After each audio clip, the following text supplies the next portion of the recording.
मला असं वाटतं का आज इथे सैनिक पण उपस्थित आहे आणि मी मगा म्हटलं का हे आशीर्वाद आहे आमच्यासाठी आणि राजे म्हणजे प्रेरणा आहे. मी एक कार्यकर्ता म्हणून इथे या लढाईत सामील होऊ इच्छित आहो. काही 3-4 मुद्द्यावर चर्चा अंतिम स्वरूपात जात नाही. आखरी निवडणूक ही मुद्द्यावरच लढली पाहिजे. कोण किती सीटा लढणार हे आघाडीचा युतीचा प्रश्न असू शकतं. आमचं लढाव किती हा विषय नाही आहे. कोणता अजेंडा घेऊन लढाव हा विषय फार महत्त्वाचा आहे. झेंड्याचा रंग कोणताही असू शकते पण अजेंडा फार महत्त्वाचा आहे. म्हणजे छत्रपतीचा विचार, बाबासाहेबांचा विचार होता, अहिल्यादेवी होळकरांच्या विचारानं, महात्मा फुलेंच्या विचारानं ही महाराष्ट्र पुन्हा या देशामध्ये अधिक अग्रेसर आणि तेवढाच मजबूत महाराष्ट्र म्हणून आम्हाला समोर न्यायचा आहे. या देशातली, या राज्यातली आर्थिक विषमतेवर आम्हाला खरं तर हल्ला करायचा आहे.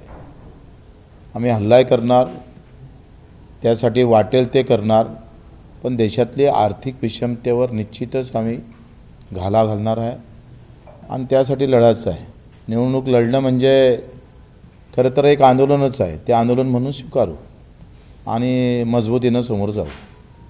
आमचे नारायणराव आहे, त्यांनी काही मुद्दे उपस्थित केले इथे आणि खरं तर मला बरं वाटलं का सैनिक हा देशाचा बाणाच आहे आणि त्यांचा आशीर्वाद आहे म्हणजे आम्ही अधिक मजबूत आहे. म्हणजे या सगळ्यांना रोखाचं असेल तर सैनिक नारायणराव सुर्वेंच्या नेतृत्वात निश्चितच रोखल्याशिवाय राहणार नाही. हा सुद्धा आम्हाला आत्मविश्वास आहे आणि आता सुरुवात झाली. लगेच 3-4 मुद्द्यावर आम्ही चर्चा करू आणि मग आमचा कार्यक्रम जाहीर करू.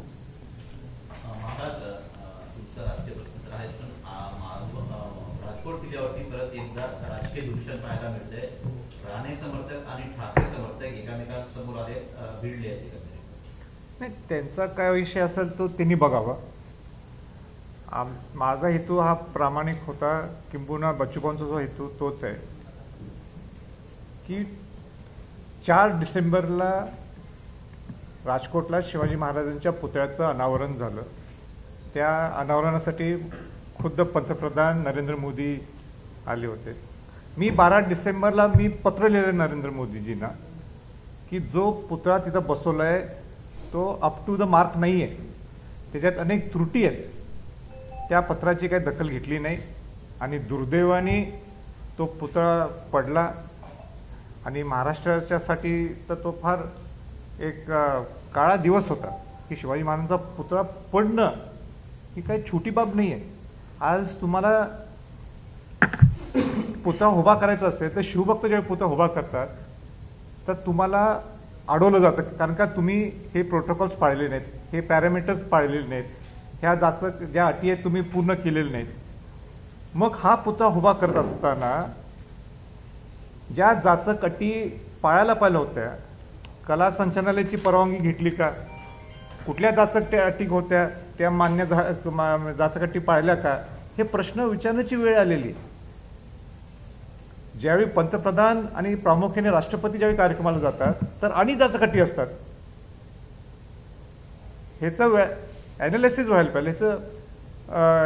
ह्याच्यात काय चुका झाल्या ह्याचं आपण त्याच्यावर आत्मचिंतन करणं गरजेचं आहे. आणि सरकारने, कारण का कोण सरकारमध्ये बसले महत्त्वाचं नाही, पण सरकारने काय आरोप प्रत्यारोप होत असतील तो आमचा विषय नाही, पण सरकारने काय करायला पाहिजे की ज्या काय चुका झाल्या असतील त्याच्यावर दुरुस्त करणे, नवीन तुम्ही पुतळा कसा किंवा स्मारक कसं चांगलं उभा करता येईल ह्याच्याकडे तुम्ही काय करणार आहे, आणि जे काही कोण दोषी असतात त्याच्यावर कारवाई करावी. पण अशा चुका ह्या महाराष्ट्राला परवडणार नाहीत, हे मी या मताचं आहे. आणि म्हणून घाई गडबडीने तुम्ही तो पुतळ्याचं मागच्या वेळी लोकसभेच्या अगोदर उद्घाटन केलं आणि म्हणून ह्याचे काय जे परिणाम भोगावे लागले ते आपल्याला सगळ्यांना भोगावे लागले. हे काही कोणाचं एकट्याचं नुकसान नाही, आमच्या सर्वांचं नुकसान आहे, महाराष्ट्राचं नुकसान आहे. आणि म्हणून परत काही घाई गडबडीने येणाऱ्या विधानसभेच्या अगोदर काय ती काम सुरू करायचं आणि काय ती टेंडर पास करायचे असं होऊ नये.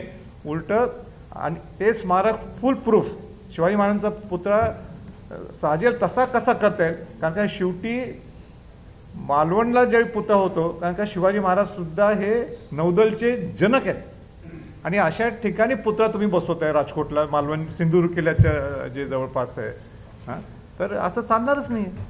म्हणजे एकदा चूक, एवढी मोठी चूक झालेली आहे, ही न भरणारी चूक आहे, परत होऊ नये याची खबरदारी सरकारने घ्यायला पाहिजे. राज्य स्वराज्य संघटना आणि प्रहार संघटना मिळून तुम्ही काही विधानसभेच्या दृष्टिकोनातून काही रणनीती आहे काय, किंवा उमेदवार उभे करणार आहात असं काही चर्चा आहे? स्वराज्य पक्ष, प्रहार पक्ष आणि अनेक छोटे मोठे सगळे पक्ष, आम्ही छोटेच आहोत ना, हां, आणि सगळे छोटे मोठे हे सगळे पक्ष आम्ही एकत्र याचं आमचं निश्चित चाललेलं आहे. एक विचार घेऊन आम्ही पुढे निघालो आहे. महाराष्ट्र खऱ्या अर्थाने हे सुसंस्कृत महाराष्ट्र आहे. शिवाजी महाराज, शाहू फुले आंबेडकर महासंतांचं हे महाराष्ट्र आहे. या महाराष्ट्राची ओळख परत एकदा द्यायला पाहिजे. अन्यायाच्या विरोधात न्यायाची भूमिका आम्ही पुढे घेऊन द्यायला पाहिजे. या दृष्टिकोनातून आम्ही सगळे एकत्र आलो आहोत. चर्चा झाली आहे, चांगली सकारात्मक चर्चा झाली, पण अजून एक 4-5 मुद्दे असे आहेत ज्याच्यातून अजून क्लॅरिटी, अजून त्याच्यात एक मत झालं नाही आहे. म्हणून परत पुढच्या मीटिंगमध्ये, 1-2-3 मीटिंगमध्ये ते क्लिअर होतील अशी माझी स्वतःची अपेक्षा आहे. त्याच्यासाठीच ही बैठक होती. आणि पूर्वी नेहमी आम्ही अनेक गोष्टीसाठी मी एकत्र आलो आहे, बोललो आहे, चर्चा केलेली आहे. पण राजकीय केवळ माझी आणि बच्चूभाऊंची आणि बाकी सगळ्या राजरत्न आंबेडकर सोयनावर त्यांची तब्येत बरी नाही, अंकुश माझी आपले भारतीय जवान किसान पार्टीचे ते प्रमुख आहेत, सैनिकांचे प्रश्न होते, हे सगळे अनेक गोष्टी आहेत. ह्याच्यात एकमत व्हायला थोडे दिवस लागतील, पण एकमत निश्चित होईल असं मी अपेक्षा व्यक्त करतो. तुम्ही मगाशी म्हणालात की म्हणजे आपले म्हणालात की सुसंस्कृत तुम्हाला महाराष्ट्र घडवायचं आहे, तर नेमकी काय पावलं असणार आगामी विधानसभा निवडणुकीत भविष्यामध्ये? नेमकी तुमच्या दोघांची पावलं काय असणार सुसंस्कृत महाराष्ट्र? सुसंस्कृत महाराष्ट्र घडवायचं म्हणजे जी आपल्या पूर्वजांनी जे आपल्याला महाराष्ट्र घडवलेलं आहे तोच चांगल्या पद्धतीने घेऊन जायला पाहिजे. आज तुम्ही ह्या 5-7 दिवसात जर महाराष्ट्रातली परिस्थिती जर पाहिली असेल, हा महाराष्ट्र आहे का आपला? महिलांच्यावर अत्याचार असतील, शिवाजी महाराजांचा पुतळा ज्या पद्धतीने तो खाली पडला, म्हणजे महाराष्ट्राकडे, ह्या राज्याकडे बघण्याचा एक वेगळा दृष्टिकोन आहे. शिक्षणाचे धोरण असतील, कष्टकऱ्यांचे विषय, शेतकऱ्यांचे प्रश्न आहेत, त्याची धोरणं ठरवायला लागतील. म्हणजे महाराष्ट्र उलट दुसऱ्या राज्याला एक दिशा देत असतो, पण आता काही तशी काही परिस्थिती दिसत नाहीये. सरकारचं फेल्युअर म्हणावं लागेल का? कारण बच्चूभाऊ पण सरकारमधला एक भाग आहे आणि सरकारचं सगळ्याच गोष्टींना घेऊन त्याच्यावर बच्चूभाऊ बोलतील, मी तर त्या सरकारचा भाग नाहीये. सरकारचा भाग असला म्हणजे बोलू नये हे तुम्ही ठरवलेलं आहे, आणि हा तुमचं खरं तर अज्ञानपणा ठरेल. सरकारमध्ये राहू नये, सरकारमध्ये राहिलं तर बोलू नये, बोललं तर गुच्च्यावर राहावं, हे काही मला मान्य नाही आहे. म्हणजे विषय असा आहे का सुसंस्कृत म्हणजे काय, तर मंत्र्यांची मागच्या वेळेस दुरुस्ती झाली, त्याच्यात कोटी खर्च केले, आणि आता दुसरी दुरुस्ती करतोय त्याच्यातही कोटी खर्च केले. आणि मोदी आवाजचे हप्ते भेटले नाही ओबीसींचे, 4 महिने झाले. ही संस्कृती आहे का? राजानं आपले गड किल्ले सोडून रयतेसाठी जल भोगण्याची भूमिका घेतली, आग्र्यामध्ये कैद राहिले. ही संस्कृती राजांची निर्माण केली पाहिजे. ज्यांनी पुतळ्याचं उद्घाटन, भूमिपूजन केलं त्यांनी उठबशा काढल्या पाहिजे. मोदीजीनं पहिले एक उठबशी तिथं जाऊन काढाव, शिंदे साहेबांना काढाव, तिथून ते फडणवीस साहेबांना 2 काढाव, त्यांनी 1 काढू नये. कारण त्यांचं भाजपमध्येच केंद्रातही भाजप आहे आणि खाली भाजप आहे, तर यांनी उठबशा काढायला काय हरकत आहे? आणि त्यांनी काढल्यानंतर आम्ही काढू नंतर, मग कारण आम्ही सोबत होतो म्हणून.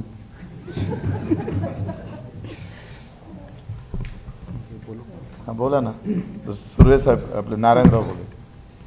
मागच्या 5 वर्षामध्ये जे चालते, मागच्या 5 वर्षामध्ये जे आम्ही महाराष्ट्रात पाहतो ते एकदम दुर्दैवाचे. कोण सत्तेमध्ये आणि कोण विपक्षामध्ये हेच कळायला तयार नाही आहे. ह्यांनी महाराष्ट्राच्या राजकारणाचं पूर्णपणे वाटोळं केलं, आणि ह्यांनी शेतकऱ्याला न्याय दिला, सैनिकांना न्याय दिला, विद्यार्थ्यांना न्याय दिला. आणि आमचे आज 25 वर्ष पूर्ण झालं शहीदांना कारगिल लढाई होऊन, तरी आतापर्यंत शहीदांच्या परिवाराला जमिनी भेटल्या नाहीत.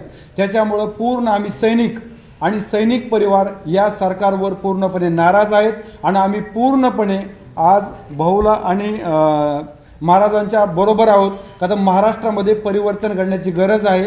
आज प्राथमिक औपचारिक बैठक झालेली आहे, ती शेतकऱ्यासाठी, विद्यार्थ्यासाठी, सैनिकांच्या सर्वांच्या शहीदांच्या हितासाठी झाली. आणि मला एकच सांगायचं आहे, इथून पुढे आम्ही खांद्याला खांदा लावून पूर्णपणे शेवटच्या श्वासापर्यंत आम्ही काम करणार. पण या महाराष्ट्राचा, छत्रपती शिवाजी महाराजांचा जो स्वप्नातला महाराष्ट्र आहे, अहो पहिलं कोणाची हिंमत होत नव्हती महिलावर अत्याचार करायचे, आज प्रत्येक दिवशी एक घटना व्हायला लागली. तर हे झोपलेत का? यांना काही करायचं नाही, फक्त यांना पैसे घ्यायचे अधिकाऱ्याकडून आणि तिथं बदल्या करायच्या. तर अधिकारी कशाला काम करायला मोकळे येतं, हे आम्ही डोळ्यांनी पाहिलेलं या गोष्टी. त्याच्यामुळं आम्हाला असलं राजकारण नकोच आहे. आज रयतेचं राजकारण करायचं आहे आणि एक महाराष्ट्र आम्हाला घडवायचा आहे. आणि तो घडवायचा आहे भाऊच्या आणि महाराजांच्या नेतृत्वाखाली. धन्यवाद. सगळे सर्वे खोटे असतात. ते तुम्ही मार दाखवले आतापर्यंत, एकही खरा ठरला नाही. 100 सर्व्यापैकी एक तरी सर्वे खरे असेल तर मला सांगा ना. त्याच्यानं हे तुम्ही आपापल्या सोयीची व्यवस्था करून ठेवलेली आहे. राजे, उद्धव ठाकरे म्हणतायत समुद्रकिनारी कोश्यारींची टोपीही कधी उडाली नाही, मग शिवरायांचा पुतळा पडला कसा? काय म्हटलं? उद्धव ठाकरे टीका करतायत, हां. समुद्रकिनारी कोश्यारींची टोपीही कधी उडाली नाही. कोणाची?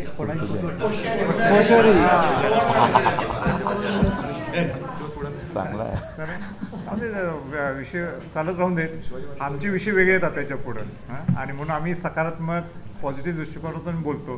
कोण काय बोलते त्याच्यावर टीका करण्यापेक्षा आम्हाला आमच्या विचाराने आम्हाला महाराष्ट्र कसा घडवायचा आहे, शिवाजी महाराजांचा महाराष्ट्र कसा घडवायचा आहे, ही आमची लाईन आहे. म्हणून हा काय करतोय, तो काय करतोय, लोक आता कंटाळलेले आहेत. लोकांना युतीमध्ये इंटरेस्ट आहे आणि महाआघाडीत लोकांना इंटरेस्ट आहे की कोण महाराष्ट्राचं परिवर्तन घडवू शकतो. त्या परिवर्तन घडवण्यासाठी आमचा सगळ्यांचा प्रामाणिक प्रयत्न आहे. राजेश, कोल्हापूर जिल्हा विशेषतः 15 दिवसांमध्ये फार राजकीय घटनांचा केंद्रबिंदू राहिलेला आहे. आगामी 1-2 दिवसात पण कोल्हापुरात किंवा आजऱ्यामध्ये फार मोठ्या राजकीय घडामोडी होऊ पाहत आहेत. कसं बघताय एकंदरीत? तू तरी काहीतरी वेगळं मार्ग शोधतेस का? मी जरा महाराष्ट्राकडे माझं लक्ष केंद्रित नाही केलं.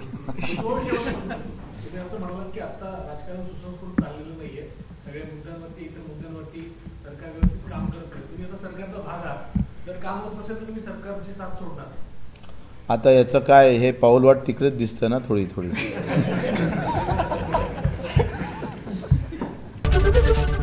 एबीपी माझा, उघडा डोळे बघा नीट.